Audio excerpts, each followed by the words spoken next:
Oke, bismillahirrahmanirrahim. Assalamualaikum warahmatullahi wabarakatuh. Hello everyone. Oke, di video kali ini saya akan memberikan sedikit cerita tentang dakwah Rasulullah di Makkah pada awal-awalnya. Oke, tanpa berlama-lama, langsung saja kita bahas. Yang pertama adalah awal mulanya. Awal mula Rasulullah disuruh untuk berdakwah adalah dengan turunnya surat wahyu yang kedua setelah Al-Alaq ayat 1 sampai 5, yaitu Al-Mudatsir ayat 1 sampai 7. Rasulullah Shallallahu Alaihi Wasallam kemudian memulai berdakwah secara sembunyi-sembunyi. Rasulullah pun mengajak orang-orang terdekatnya. Namun sebelum mengajak, ternyata ada satu hidden story yang yang ada, yaitu ketakutan Rasulullah. Nah, pada awal menerima wahyu, kalian semua harusnya sudah tahu bahwa Rasulullah itu ketakutan setelah menerima wahyu surat Al-Alaq ayat 1 sampai 5. Nah, setelah itu ada interval beberapa jeda yang membuat Rasulullah tidak takut lagi tentang adanya turunnya wahyu. Ditambah lagi dengan turunnya wahyu surat Al-Mudatsir ayat 1 sampai 7. Rasulullah akhirnya tidak takut lagi terhadap wahyu karena sekarang beliau sudah disuruh untuk mendakwahkan apa itu Islam dan ajaran Islam. Oke, next itu orang pertama. Nah, setelah Rasulullah memulai dakwahnya secara sembunyi-sembunyi, ada beberapa orang pertama yang memeluk Islam atau dikenal dengan As-Sabiqunal Awwalun. Ya, kalian sudah tahu. Yang pertama tentu saja Siti Khadijah karena beliau adalah istri dari Rasulullah SAW. Kemudian ada Abu Bakar, teman dekatnya Ali bin Abi Thalib, Zaid bin Harisah, dan Ummu Aiman. Mereka ini adalah 5 orang pertama yang masuk Islam.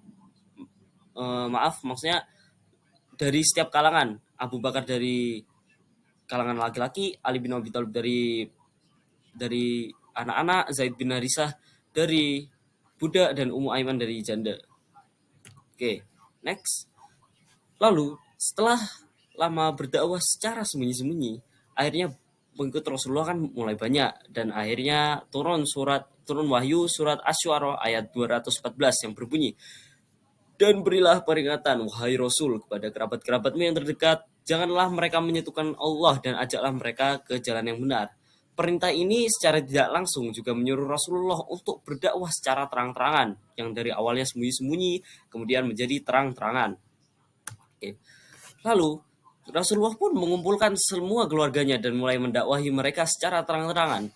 Namun, yang didapatkan adalah dicaci maki oleh Abu Lahab. Cerita ini bermula ketika Rasulullah mengundang seluruh keluarganya untuk makan-makan.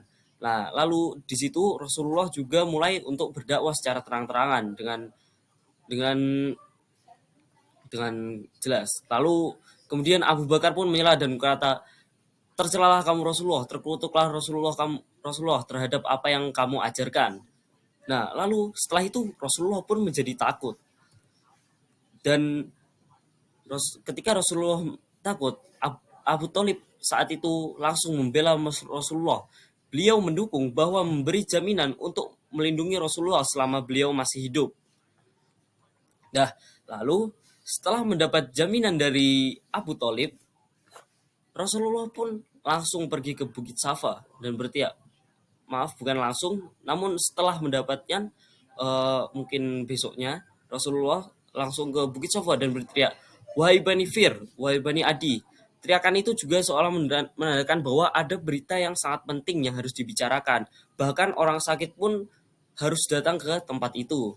Lalu Rasulullah mulai berdakwah di sana dengan berkata, bagaimanakah pendapatmu jika aku kabarkan bahwa di belakang gunung ini ada pasukan kuda musuh yang datang dan akan menyerang kalian semua? Apakah kalian mempercayaku? Nah, jawab mereka, Bani Fir dan Bani Adi, ya, kami belum pernah melihat kamu berdusta. Lalu Rasulullah pun bersabda, ketahuilah, sesungguhnya aku adalah seorang pemberi peringatan kepada kalian dari siksa yang pedih. Maksudnya, Rasulullah menyuruh mereka untuk berpindah agama dari yang awalnya sesat ke jalan yang lurus atau ad-dinul Islam. Dan lalu di sini pun berakhir dengan kisah Abu Lahab, yaitu saat Rasulullah berdakwah di atas Bukit Safa, Abu Lahab kemudian memprotes, sungguh celaka kamu sepanjang hari, hanya untuk inikah kamu mengumpulkan kami? Dan selanjutnya turunlah firman Allah dalam surat Al-Lahab yang menceritakan tentang bagaimana Abu Lahab akan disiksa di neraka.